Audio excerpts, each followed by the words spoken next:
Bienvenidos a la PIBC, una iglesia, una familia.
Santo, santo, santo, sentado en majestad, altísimo y sublime, el poderoso Dios. Santo, santo, santo, tú eres sin igual, Gloriosa es tu presencia, me asombra tu poder. Eres el Rey eterno, coronado con poder, y de tu gloria llena la tierra hoy está.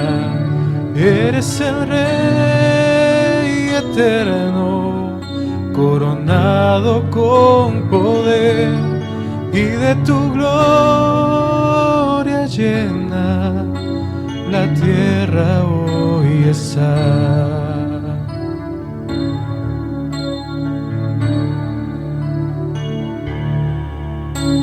Santo, santo, santo, sentado en majestad, altísimo y sublime, el poderoso Dios.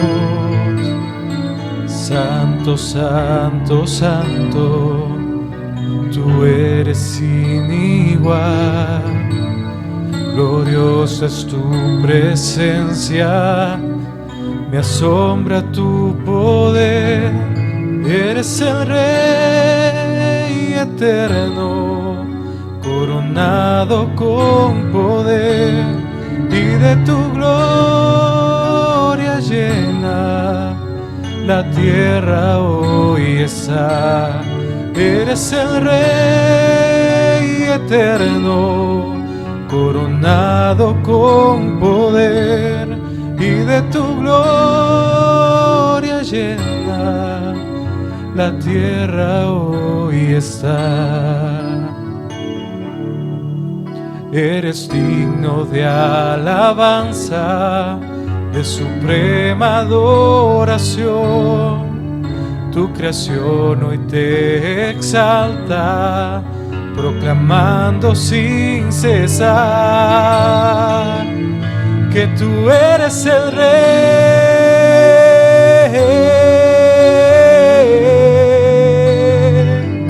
que tú eres el Rey.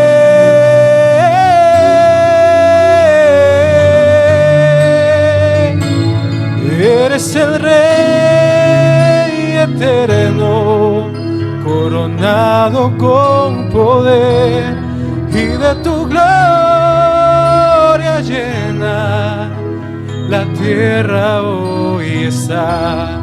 Eres el Rey eterno, coronado con poder, y de tu gloria llena la tierra hoy está, y de tu gloria llena la tierra hoy está.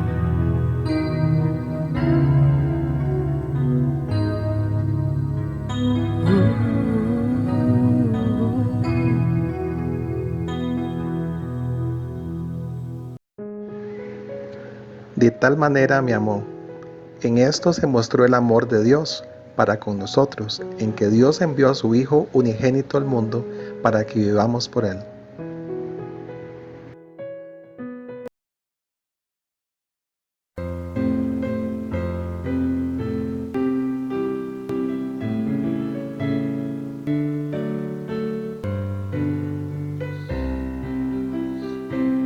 Crucificado por mí fue Jesús, de tal manera mi amor.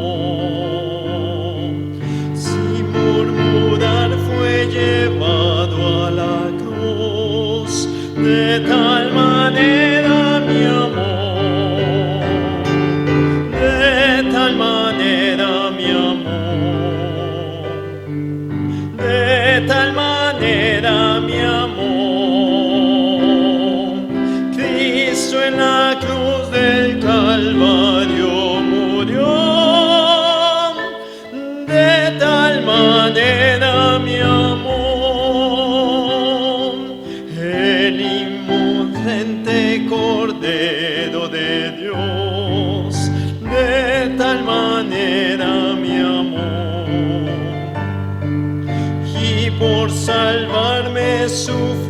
muerte atroz, de tal manera mi amor, de tal manera mi amor, de tal manera mi amor. Cristo en la cruz del Calvario murió, de tal manera mi amor. En mi lugar padeció aflicción, de tal manera mi amor. Ya consumó mi eterna salvación, de tal manera mi amor, de tal manera mi amor, de tal manera mi amor. Cristo en la cruz del Calvario murió, de tal manera mi amor.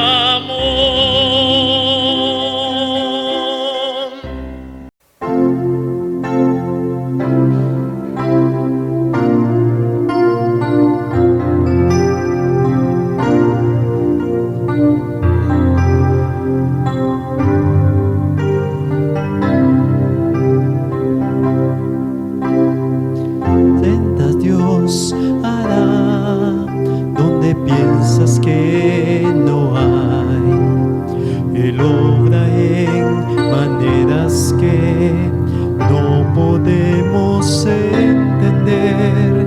Él me guiará, a su lado estaré. Amor y fuerzas me dará, un camino hará donde no lo hay. Senda Dios hará donde piensas que no hay. Él obra en maneras que no podemos entender. Él me guiará, a su lado estaré. Amor y fuerzas me dará, un camino hará donde no lo hay. Por camino en la soledad me guiará, y agua en el desierto encontraré. La tierra pasará, su palabra eterna es, y Él hará algo nuevo. Senda Dios hará donde piensas que no hay. Él obra en maneras que no podemos entender. Él me guiará, a su lado estaré. Amor y fuerzas me dará, un camino hará donde no lo hay, y un camino hará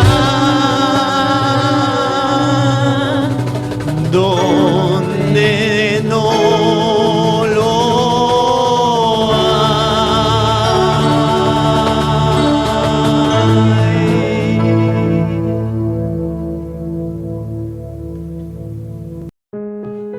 Hermanos, que el Señor los bendiga.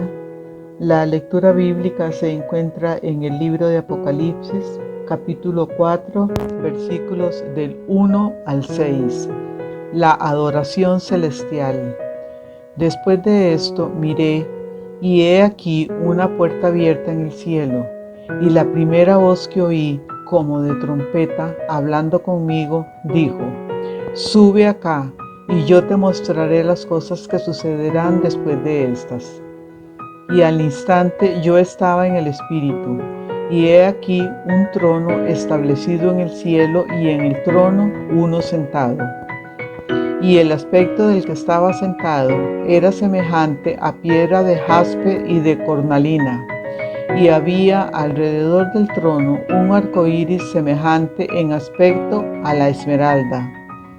Y alrededor del trono había 24 tronos, y vi sentados en los tronos a 24 ancianos, vestidos de ropas blancas con corona de oro en sus cabezas. Y del trono salían relámpagos y truenos y voces, y delante del trono ardían 7 lámparas de fuego, las cuales son los 7 espíritus de Dios. Y delante del trono había como un mar de vidrio semejante al cristal, y junto al trono y alrededor del trono 4 seres vivientes llenos de ojos delante y detrás.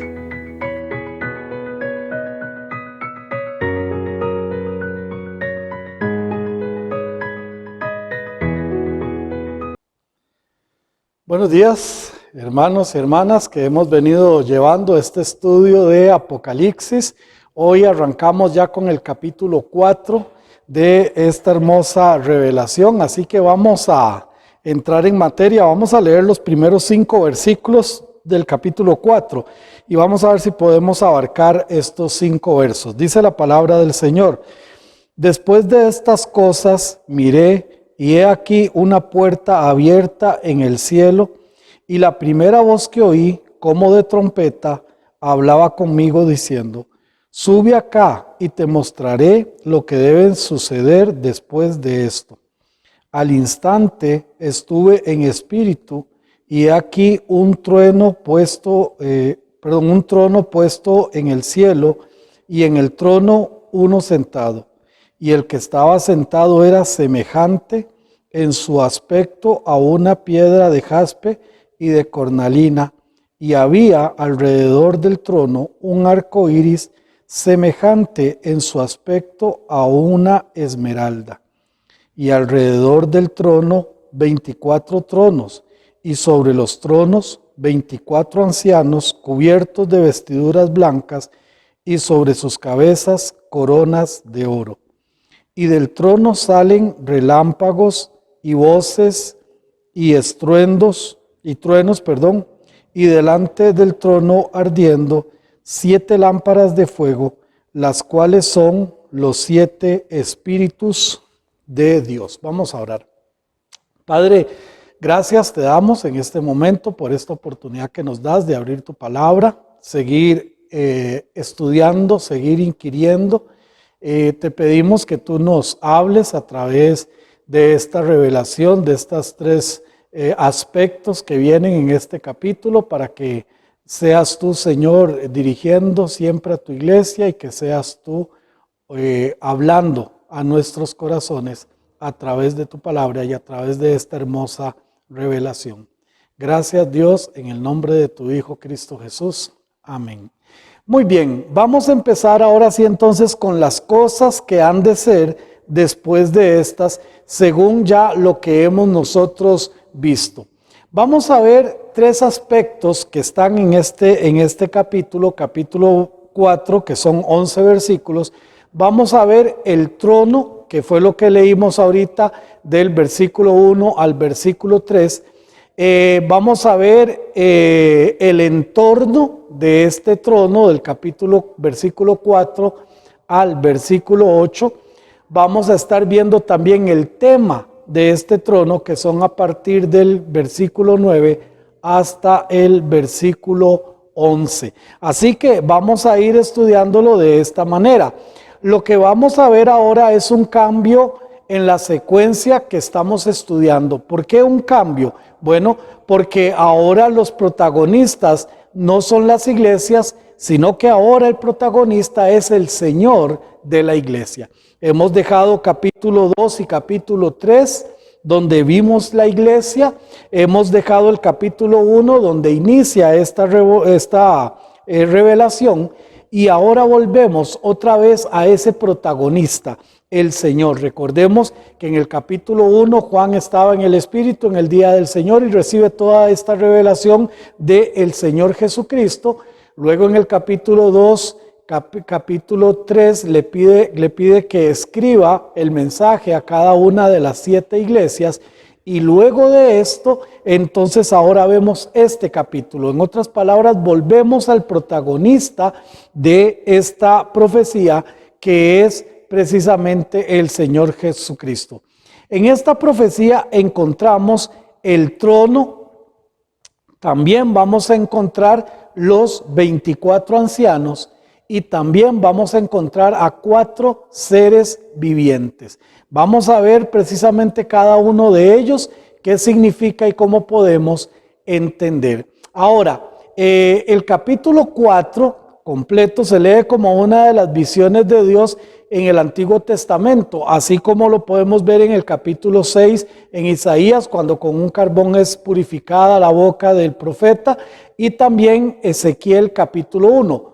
Por razones obvias de tiempo no vamos a leer el capítulo 6 de Isaías, ni tampoco el capítulo 1 de Ezequiel, pero sería bueno que usted en su casa pueda también leerlo para entender precisamente esta visión de Dios. En estos textos y en Apocalipsis 4 se presenta a Dios como alguien exaltado en santidad o sumamente exaltado, como lo hace en la doxología, que después voy a hablar un poquito de esta palabra en el versículo 11 del capítulo 4, cuando dice: digno eres, oh Señor y Dios nuestro, de recibir la gloria y el honor y el poder, porque tú creaste todas las cosas y por tu voluntad existieron y fueron creadas. Entonces vemos que se presenta a Jesús como alguien exaltado, como alguien que tiene que ser sumamente exaltado en su santidad.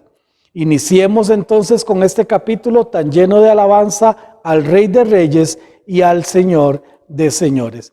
Dice la palabra del Señor, empieza el versículo 1, dice: después de estas cosas. Ahora, estas cosas son las cosas que son. Si vamos un momentito al capítulo 1 de Apocalipsis, versículo 19, recordamos las 3 divisiones que el Señor Jesucristo hace precisamente de este libro, y le dice: escribe pues las cosas que viste, y las que son y las que están a punto de suceder después de estas. También en la otra, estoy leyendo aquí la Biblia textual, el Nuevo Testamento textual, y leo para ustedes este Nuevo Testamento, que es también la última revisión que hay de los originales. En este Nuevo Testamento dice de la siguiente manera, versículo 19. Capítulo 1, versículo 19. Escribe las cosas que has visto y las cosas que son y las cosas que han de ser después de estas. Las cosas que había visto era capítulo 1. Las cosas que han de ser, las cosas que has visto, capítulo 1, y las que son, capítulo 2, capítulo 3, y las que han de ser después de estas son precisamente las que estamos empezando a ver en el capítulo 4. Entonces empezamos a ver estas cosas cuando dice, donde dice la Escritura, después de estas cosas. Esas cosas anteriores, son a las que se están refiriendo. Dice, después de estas cosas miré. Ahora, en griego vi o he aquí.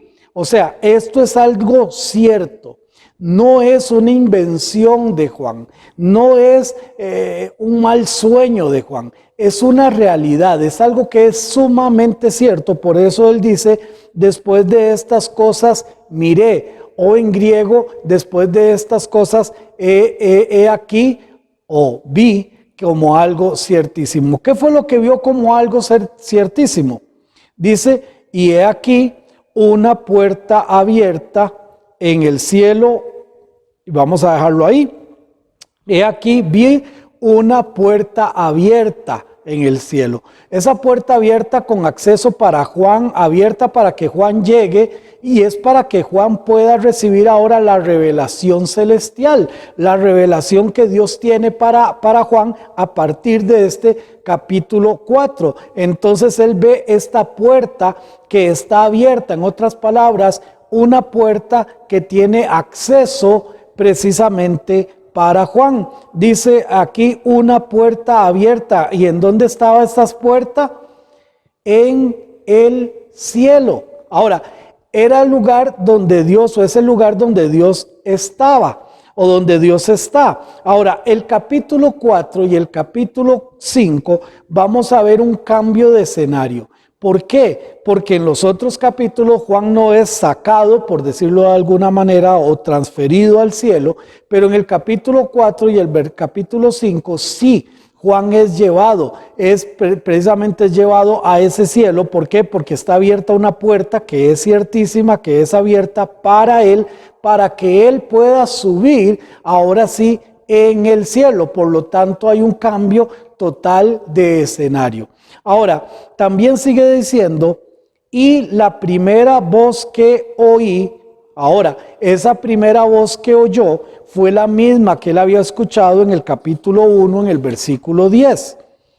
Capítulo 1, versículo 10, dice, estuve en espíritu en el día dominical y oí detrás de mí una gran voz como de trompeta. Escuchó una gran voz y dice que era como de trompeta. La otra versión dice, y estaba en el espíritu en el día del Señor y oí detrás de mí una gran voz como de trompeta. Entonces aquí en el capítulo 4, él dice que la primera voz que oyó, entonces esa misma voz es la que le habla a él, y sigue diciendo en el versículo 1 del capítulo 4, y la primera voz que oí como de trompeta hablaba conmigo diciéndome. Ahora viene y le dice que esa voz era como, o sea, esto es un símil, y aquí es importante, hermanos y hermanas, recordar, en este estudio yo no voy a poner imágenes, en este estudio yo no voy a poner cómo eran las cosas. ¿Por qué? Porque yo quiero que, al igual que Juan, usted pueda imaginarse las cosas, usted pueda no apoyarme en una imagen, sino que su imaginación pueda desarrollarse como lo hizo Juan. Ahora, vemos aquí solo en los primeros 3 versículos, vemos como trompeta. En el versículo 3 dice, era semejante era semejante en su aspecto, dice el versículo 3 al final, semejante en su aspecto a una, y vamos a ver, estos son símiles. Lo que Juan está tratando de decir es cómo son las cosas. Pero esta voz, primero en el versículo 1, ya empezamos con esto, dice como de trompeta. Ahora, el uso bíblico de la trompeta como ese símil es pero muy interesante. Por lo tanto, vamos a ir un momentito a Nehemías. Vamos a ir un momentito a Nehemías, capítulo 4. Nehemías, capítulo 4, versículo 20. Dice la palabra del Señor de la siguiente manera: en el lugar donde oyereis el sonido de la trompeta, reuníos allí con nosotros, nuestro Dios peleará por nosotros. Entonces, el primer significado de una trompeta en el Antiguo Testamento y en este símil es para convocar a su pueblo. El segundo símil de la trompeta, ¿para qué es? Es para preparar un juicio. Si vamos un momentito allá a los profetas menores, a Joel. Vamos a ir un momentito a Joel. Ok. Oseas, Joel. Vamos a ir un momentito allí.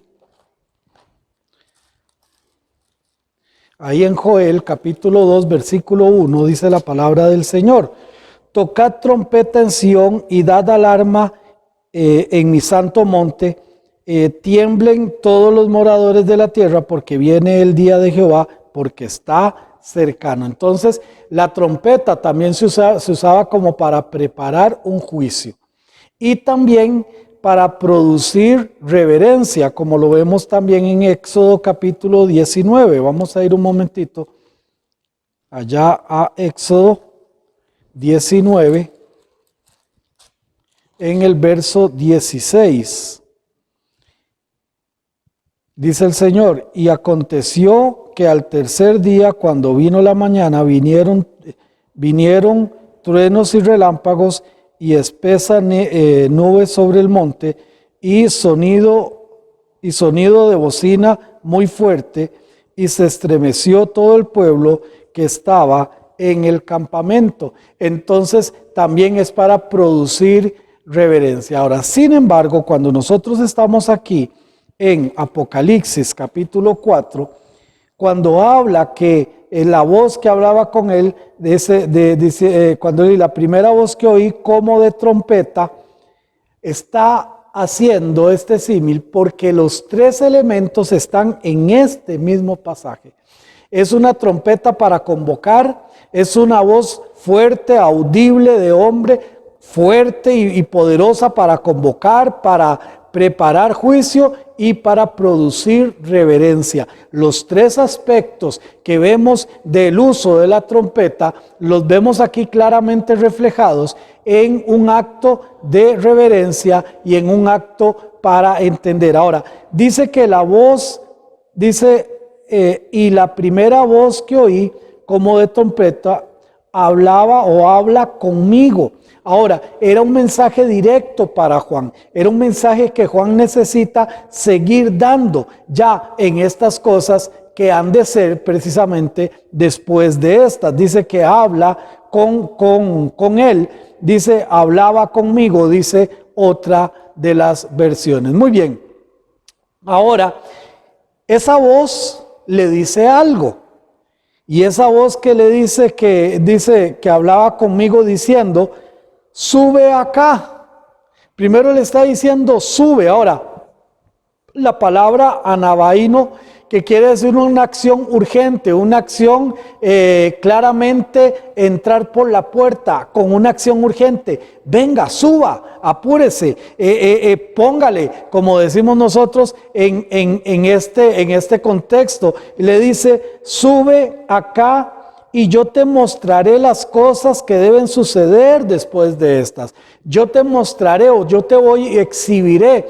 Esta revelación es de Jesucristo para que Juan lo diga a las iglesias, como ya lo vimos precisamente en el capítulo 1, verso 1. No olvidemos que dice la palabra del Señor, la revelación de Jesucristo, que Dios le dio para manifestar a sus siervos las cosas que han de suceder pronto, y la declaró enviándola por su ángel a su siervo Juan. Entonces le dice: ven pronto, sube y te voy a mostrar, te voy a exhibir, te voy a decir las cosas que van a pasar. Yo te voy a mostrar las cosas que sucederán después de estas. Ahora, esa voz que hablaba con él, como ya vimos, es la misma del capítulo 1. Entonces no es otra voz más que la del Señor Jesucristo, que después de haberse revelado, después de haberle dado el mensaje a las 7 iglesias, ahora le dice: sube acá, ven, yo te voy a mostrar algo, te voy a decir las cosas que sucederán después de estas. Aquí Jesús entonces está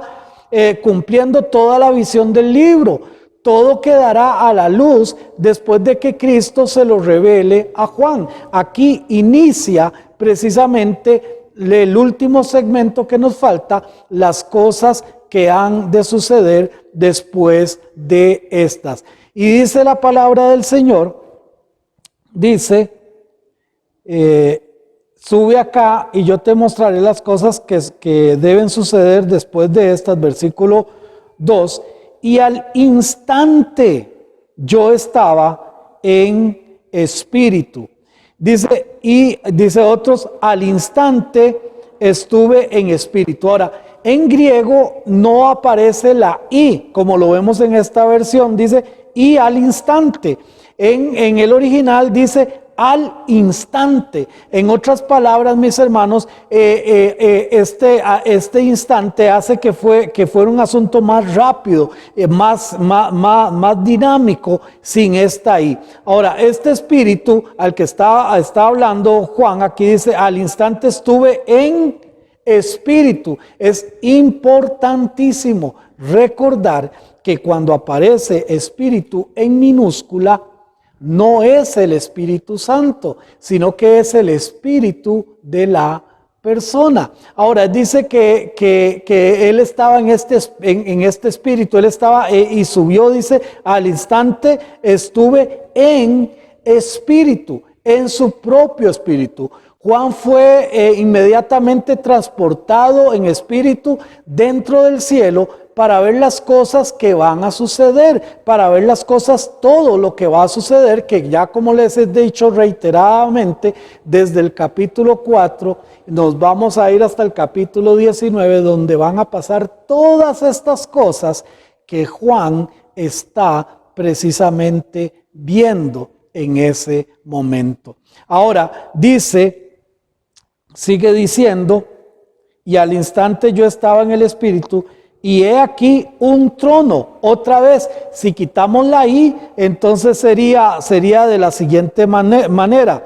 Al instante estuve en espíritu, he aquí un trono puesto en el cielo, y en el trono uno sentado. Ahora, este espíritu, como vimos, ya no era el Espíritu Santo, sino que es el espíritu de Juan. Cuando dice, he aquí, un llamado de atención, todo esto es real y Juan desea que estemos atentos a su explicación. Ahora, en Apocalipsis, 29 veces escuchamos el término y he aquí. Es un llamado de atención a los que estamos leyendo ahora. Que pongamos sumo cuidado, que pongamos mucha atención en lo que se está diciendo. He aquí, entonces un llamado de atención. ¿Y qué es lo que Juan ve en ese momento? En ese momento dice Juan, y al instante yo estaba en espíritu, he aquí un trono estaba puesto en el cielo y sobre el trono estaba uno sentado. Ahora, un trono entonces que estaba establecido, introducido, según lo podemos entender a partir de la interpretación, cuando dice, al instante estuve en espíritu, he aquí un trono puesto en el cielo y en el trono uno sentado, es como introducido en el momento. El trono es preparado precisamente para juicio, no para otra cosa. Si vamos un momentito, por favor, al Salmo 9, Salmo capítulo 9, versículo 7. Pero Jehová permanecerá para siempre, ha dispuesto su trono para juicio. Allá mismo también en Daniel, vamos allá a los profetas mayores, en Daniel capítulo 7, versículo 9, Daniel 7, versículo 9, estuve mirando hasta que fueron puestos tronos y se sentó un anciano de días, cuyo vestido era blanco como la nieve y el pelo de su cabeza como lana limpia. Su trono llama de fuego y las ruedas del mismo fuego ardiente. Entonces vemos aquí que es un trono, pero para juicio. Ahí mismo en Daniel, capítulo 9, en el versículo 27, y por otra semana confirmará el pacto con muchos, a la mitad de la semana hará cesar el sacrificio y la ofrenda.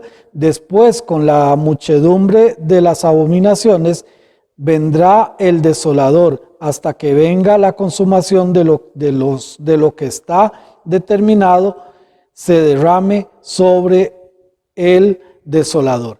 Ahora, este trono que es puesto en la misma imagen, me imagino a Juan, donde en espíritu ya está en el cielo y está viendo precisamente donde se está acomodando, donde se está poniendo ese trono. Ahora, ese trono, volvemos a lo mismo, versículo 2, al instante estuve en el Espíritu, he aquí un trono puesto, ¿en dónde? En el cielo. El Dios del cielo está a punto de manifestar precisamente su soberanía. En Daniel capítulo 2, Daniel 2, 44. Recuerden que les dije también que para no hacer un estudio exhaustivo de Daniel, vamos a estar en Daniel cada vez que lo necesitemos de acuerdo a la profecía. Daniel capítulo 2, versículo 44. Y en los días de estos reyes, el Dios del cielo levantará un reino que no será jamás destruido, ni será el reino dejado a otro pueblo. Desmenuzará y consumará a todos estos reinos, pero él permanecerá para siempre.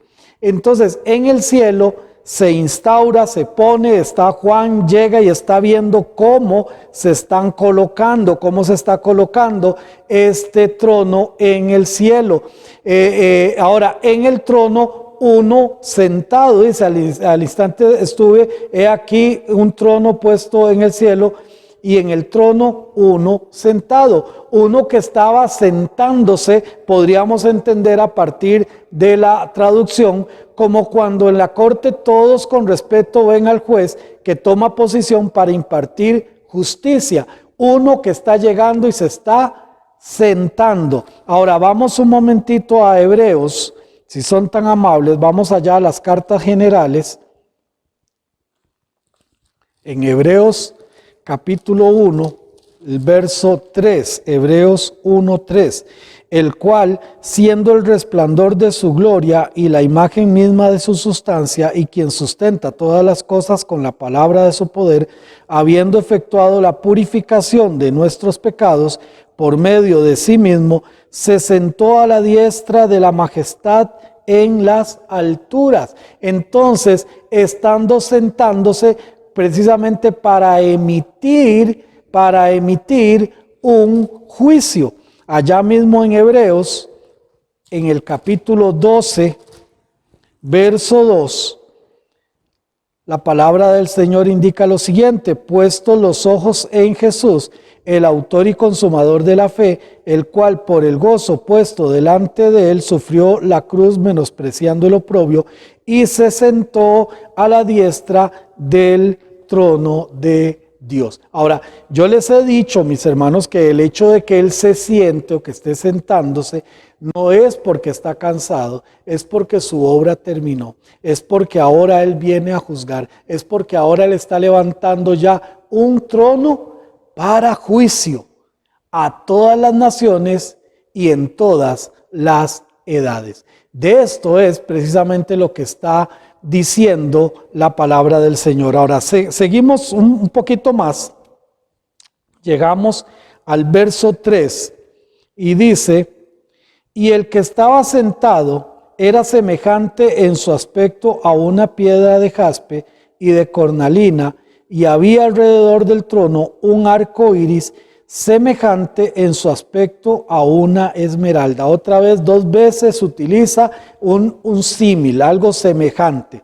Ahora, este jaspe es un diamante, simboliza la gloria como el cristal. Vamos un segundito al último libro, que estamos estudiando en Apocalipsis, y vamos a estar en el capítulo 21. Apocalipsis capítulo 21, versículo 11. Teniendo la gloria de Dios y su fulgor era semejante al de una piedra preciosísima, como piedra de jaspe, diáfana como el cristal. Entonces vemos que simboliza la gloria, que es como igual un símil como un cristal. También habla de una piedra de cornalina. Es un sardónica, es una ágata de color rojo. El fulgor y el esplendor está revelando aquí, o está simbolizando ese color rojo, es en su color y en su refulgor, está precisamente hablando de esto. No se está describiendo en ningún momento a Dios, y esto es sumamente importante, no se está describiendo a Dios, sino su fulgor, ya que no es posible describirle a Él. Por eso es que en Éxodo, allá en el Decálogo de Éxodo capítulo 20, versículo 4, dice la palabra del Señor cuanto a los mandamientos: no te harás imagen de ninguna semejanza de lo que está arriba en los cielos, ni abajo en la tierra, ni en las aguas debajo de la tierra. Entonces no se está refiriendo aquí, Juan no está describiendo a Jesús, sino que está describiendo el fulgor. Espero darme a entender, está describiendo lo que irradiaba precisamente Jesús.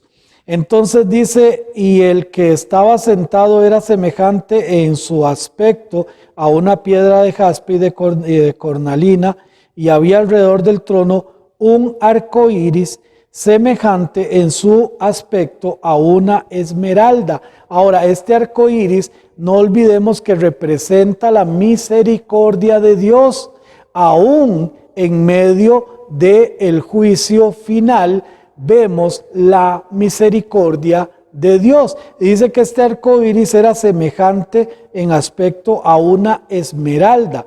Es el color verde con la cualidad de atemperar el brillo del jaspe y el rojo refulgente de su juicio. Entonces vemos que es lo que Juan toma precisamente para poder comparar todo esto. Ahora, resumiendo esto, Dios sentado sobre el trono para impartir su juicio, pero en tranquilidad y en majestad, radiante en su esplendor y manifestando su juicio por lo que Él es y su carácter misericordioso por medio del arco iris.